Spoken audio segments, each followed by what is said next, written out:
예수님 남기 내가 원하네. 날 구원하신 예수님을 내 마음속에 지금 걸어서 주님의 영상 잊으소서. 무한한 사랑 풍성한 그 슬픔 다 위로하시는 주, 길은 죄인 돌리는 예수 그 영상 함께 하옵소서. 예수님 남기 내가 원하네. 날 구원하신 예수님을 내 마음속에 지금 걸어서 주님의 영상 잊으소서. 겸손한 예수 거룩한 주님 원수의 멸시 참으시사 우리를 위해 고난을 받은 구주를 함께 하옵소서. 예수님 남기 내가 원하네. 날 구원하신 예수님을 내 마음속에 지금 걸어서 주님의 영상 잊으소서. 오늘 이 새벽 우리 교신 하는 말씀입니다. 사무엘상 9장 1절에서 10절 말씀입니다. 사무엘상 9장 1절 10절 말씀을 한 절 한 절 교독하겠습니다. 베냐민 지파의 기스라 이름하는 유력한 사람이 있으니 이는 아비엘의 아들이요 스롤의 손자요 베고라스의 증손이요 아비아의 현손이며 베냐민 사람이더라.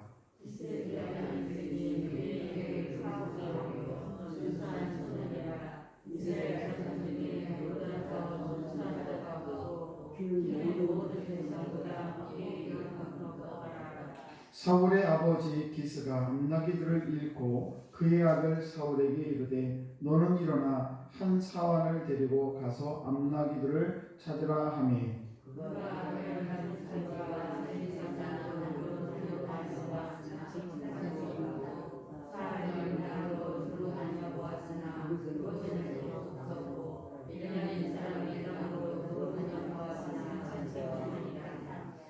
그들이 숲 땅에 이른 때에 사울이 함께 가던 사환에게 이르되 돌아가자. 내 아버지께서 암나기 생각은 고사하고 우리를 위하여 걱정하실까 두려하노라 하니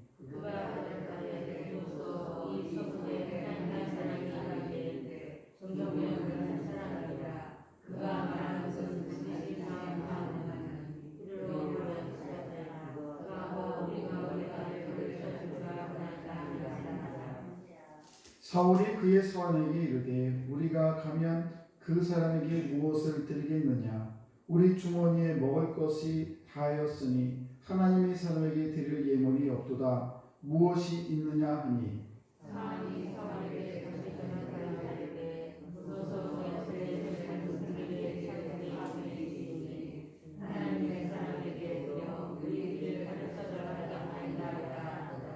옛적 이스라엘의 사람이 하나님께 가서 물으려 하면 말하기를 선견자에게로 가자 하였으니 지금 선지자라 하는 자를 옛적에는 선견자라 일컬었더라. 사울이 그의 사환에게 이르되 내 말이 옳다. 가자 하고 그들이 하나님의 사람이 있는 성읍으로 가니라. 아멘. 귀하고 복된 새벽입니다. 오늘도 이 귀한 새벽에 나오신 우리 성도 여러분에게 하나님의 크신 은총이 함께 하시기를 주님 간절히 축복합니다. 하나님의 지도자들이 지금까지 이스라엘 나라를 잘 다스려 왔습니다. 하나님의 말씀을 받아서 또 이스라엘 백성들에게 선포하고, 그럼 이스라엘 백성들은 그 말씀에 따르기도 하고 따르지 않기도 하고 이런 삶을 살았는데, 그것을 우리는 어려운 말로 신정정치다. 그래서 하나님이 다스리는 나라. 그런데 이스라엘 백성들이 왕정정치, 말하는 이 세상에 많은 나라들이 왕이 나라를 다스리는데 우리도 저렇게 해달라, 이런 요청을 하게 됩니다. 그들은 더 이상 사사들에 의해서 자기들이 다스림 받기를 원치 않았습니다. 다른 이웃 나라들처럼 우리도 왕을 달라. 이렇게 얘기를 하게 되자 하나님께서는 그들의 소리를 들으시고, 그리고 왕정 역시 왕이 다스리는 그런 날에 그런 여러 가지 문제들, 너희들을 노예를 삼을 것이고 너희들에게 세금을 걷어서 너희들을 굉장히 힘들게 할 것이라는 그런 말이 8장에 나오게 됩니다. 그리고 그런 것을 사무엘 통해서 전하게 되고, 그럼에도 불구하고 이스라엘 백성들은 우리에게 왕을 주세요, 우리에게 왕을 달라고 그의 소리를 쳤습니다. 그래서 9장에 와서는 그 이스라엘의 첫 번째 왕 한 명을 고르게 되면 바로 사울이라는 사람을 보여주고 있습니다. 그래서 사울의 첫 인상과 그 사람의 사람됨에 대해서 쭉 기록을 하고 있는데, 이 사울을 뽑으면서 그 사람이 어떤 사람인가, 말하자면 하나님이 높여주는 사람은 어떤 사람인가에 대해서 말씀을 하고 있습니다. 그 첫 번째는 사울의 탁월한 외모를 들고 있습니다. 그의 가정, 그의 생긴 모습, 그의 키, 이런 것들을 말씀하고 있고, 두 번째는 그 사울은 사력이 깊은 사람이었다. 사려가. 그래서 암나귀를 찾으러 갔는데 시간이 너무 지체있다 보니까 우리 아버지가 암나귀는커녕 나를 더 걱정할 것이다. 그러면서 아버지께로 돌아가자, 이렇게 하면서 이 사울이라는 사람이 얼마나 사려가 깊은 사람인가라는 것을 말씀해 주고 있습니다. 오늘도 이 사려 깊은 이 사울을 통해서 나만의 긍정적인 생각이 아니라 우리 모두가 함께하는, 나만이 좋은 것이 아니라 모두가 좋은 그런 것을 택한 이 사울의 모습을 볼 수가 있습니다. 오늘은 세 번째로 이 사울이 헌신적인 원리를 가진 사람이었다는 것을 알 수가 있습니다. 사울이 아버지를 멀리 염려를 하면서 집으로 돌아가려고 할 때 사환이 이런 제안을 합니다. 뭐 어떤 제안이냐? 이 근처에 훌륭한 선견자가 있다. 그러니까 그분에 가서 나귀가 어디 있는지 한번 물어보자라고 제안을 하게 됩니다. 그 말이 그럴듯하게 들려서 이 바로 실천에 옮기고 싶었지만은 마음이 걸리는 게 있었어요. 누가? 바로 사울이라는 사람이 마음이 걸린 것이 뭐냐? 그렇게 사울에게 물어봅니다. 7절 말씀 보시게 되면 그분에게 드릴 물건이 있느냐라는 것입니다. 빈손으로 갈 수 없다는 거예요. 왜 우리가 누군가를 찾아갈 때, 누군가 집에 방문할 때에 그냥 갈 수도 있는데, 이 사울의 마음은 누군가 선견자를 찾아갈 때 어떻게 빈손으로 가겠느냐라는 것입니다. 그러면서 무엇이 있느냐라고 물어보게 되죠. 자, 이 사울의 모습을 보면서 우리가 깨닫는 것은 뭔가 하면 바로 무엇인가를 우리는 늘 취하려고 해요. 누군가를 가면 내가 혜택을 받으려고 하고, 우리가 예수를 믿으면서도 교회에 와서 내가 무언가를 가져가려고 하는 그런 마음이 있지요. 그런데 오늘 사울의 마음은 그런 취하려는 마음보다도 먼저 무언가를 드리려는 그런 마음이 있었다는 사실입니다. 그래서 하나님은 이런 진정한 축복을 받는 사람들의 모습을 보게 되면 무언가를 받으려고 하는 것이 아니라 무언가를 드리려는 그런 마음이 앞서야 된다는 것입니다. 특별히 우리가 인간관계에서도 마찬가지죠. 인간관계에 있어서도 내가 누군가에게 무엇을 받으려고 하는 그런 사람은 조금 얄밉습니다. 그런데 누군가를 만나고 누군가를 대할 때에 자꾸 베풀려고 하는 사람을 만나게 되면 참 기분도 좋고, 또 그 사람을 만날 때에 만나고 싶은 그런 생각이 있게 되는 것이죠. 그러니까 우리가 취하려는 관계, 내가 무언가를 얻으려는 그런 관계보다도 내가 무언가를 주려는 그런 관계가 있을 때 그 관계는 참으로 좋아지는 관계가 될 수 있다는 사실입니다. 하물며 우리가 하나님과의 그런 관계에 있어서도 더 말할 것도 없습니다.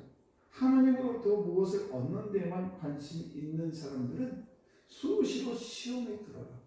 교회에 와서 목사님 왜 이렇게 나 대해주지 않으시지? 왜 우리 성도는 나를 이렇게 대해? 이러면서 나를 대해주지 않는 것에 대해서 하나님 왜 나한테 이렇게 하시지? 라고 하면서 수시로 시험이 들게 됩니다.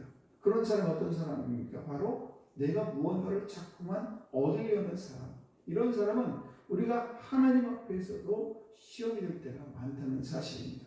그러나 하나님 앞에 무언가를 먼저 드리려는 사람, 인간관계도 마찬가지입니다만 하나님의 관계에서도 먼저 드리려는 그런 관심이 있는 사람은 절대 시험이 없습니다. 왜냐하면 시험이 없을 뿐만 아니라 곧 하나님으로부터 많은 은총을 받게 되고 많은 은혜를 받게 됩니다. 내가 무언가를 드리려는 그런 마음, 나의 시간도 나의 물질도 나의 헌신도 충성도 봉사도 다 이런 걸 드리는 사람들은 시험에 들지 않아요. 그런데 무언가를 받으려면 우리는 시험에 들게 되었다는 사실입니다. 그런데 드린다고 할 때 얼마를 드려야 되냐, 어떻게 드려야 되는 게 문제인데 많이 드리는 것이 중요하지 않다는 것이 오늘 말씀을 보게 되면 알 수가 있습니다. 그러니까 취하려는 그런 자세보다도 드리려는 자세가 먼저 있을 때에 이 사실이 중요한 것이지 내가 얼마를 드리냐가 중요한 것이 아닙니다. 친구를 만났을 때 그냥 있는 사탕 하나 주는 것, 내가 무언가를 주려고 하는 그런 마음이 중요한 것이지 얼마나 많이 주냐가 중요한 것이 아니라는 것입니다. 오늘 말씀을 보시게 되면 사환의 손에 은 한 세겔 4분의 1이 있다라고 기록을 하고 있습니다. 여기서 한 세겔은 오늘날로 치게 되면 11.4g이에요.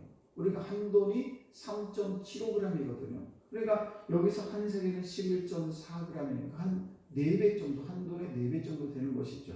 한 3돈, 4돈 되겠죠. 그런데 이 한 세겔의 4분의 1은 따져보면, 나눠보면 얼마냐? 0.75g. 그러니까 한 돈보다도 훨씬 적은 그런 4분의 1 정도밖에 되지 않는 그런 조그만 은 조각입니다.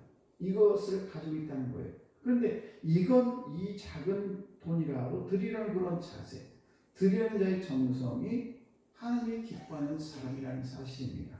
이렇게 이 사울 왕은 이스라엘 초대 왕이 되기까지 그는 정말 외모적으로 감언적으로 아주 준수한 그런 가정에 태어났고, 뿐만 아니라 사역에 깊은 그런 마음을 가지고 있었고, 세 번째는 그는 헌신하는 그런 원리의 삶을 살아가는 사람이었습니다.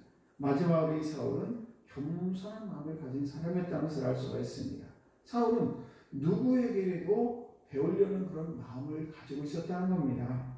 사환이 선교지에 가서 물어보면 어떨까요? 라고 얘기했을 때에 사울은 노예나 다름이 없는 그 사환의 이야기를 듣고 내 말이 옳도다 라고 하면서 네가 가진 것이 얼마나 있느냐라고 물어본 것을 볼 수가 있습니다.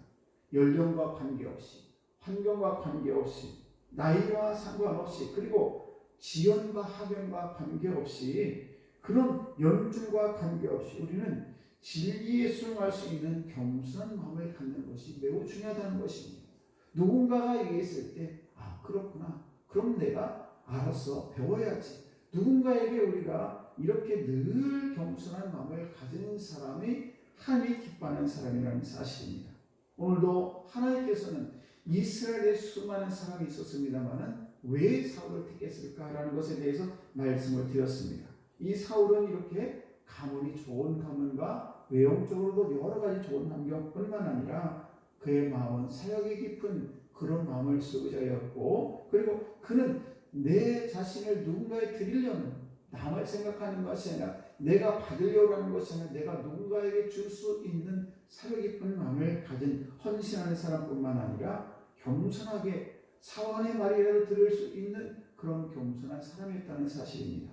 오늘도 저와 여러분들이 하나님의 자녀로 이 세상에 살아가는데, 오늘도 여러 가지 우리가 사람을 만나고 우리가 여러 가지 환경 속에 살아가고 있는데, 저와 여러분들이 이렇게 오늘도 사울처럼 늘 겸손하고 늘 누군가를 배려하고 헌신하고, 또 우리가 누구 말이라도 잘 들을 수 있는 겸손한 마음을 가진 저와 여러분 되시기를 주의 이름으로 간절히 축복합니다. 기도하겠습니다. 하나님 아버지, 참으로 감사합니다. 오늘도 사울 아버지, 이스라엘 초대왕 아버지, 그를 이제 고르는 일에 있어서 어떤 사람인가에 대해서 함께 알아봤습니다. 아버지요, 저희들 이 세상 살아가면서 하나님이 높여주는 사람이 되기를 원합니다. 먼저 자기 관리를 잘할 수 있도록 도와주시옵소서. 얼굴과 몸가짐과 아버지 여러 가지를 관리를 잘하게 하시고, 또 하나는 남의 입장을 이해해주는 사람이 되기를 원합니다. 또 하나는 내가 무언가를 얻으려는 자세보다도 드리려는 자세를 갖기를 원합니다. 그래서 저희들 하나님 말씀과 영적인 원리에 순종하는 자세를 가지고 아버지 그런 동원을 갖기를 원합니다. 주여 연약한 죄를 도우시고 오늘도 늘 주님과 동행하며 늘 겸손하며 자기 관리를 잘할 수 있는 저희가 되게 하여 주시옵소서. 오늘도 사랑하는 성도들 가정과 자녀들과 아버지 저들의 모든 생업의 터를 축복하시고 오늘도 하나님이 살아계시고 역사하심을 우리의 삶 속에서 날마다 증거될 수 있도록 하나님 우리들에게 은총을 허락해 주시고 아버지 저희들 늘 겸손히 오늘 온전히 주님을 찬양할 수 있는 저희가 되게 하여 주옵소서. 오늘도 하루를 시작합니다. 아버지 주님의 말씀이 내 발에 등이 되게 하시고 내 길에 빛이 되게 하여 주옵소서. 감사드리며 예수님 이름으로 기도드리옵나이다. 아멘.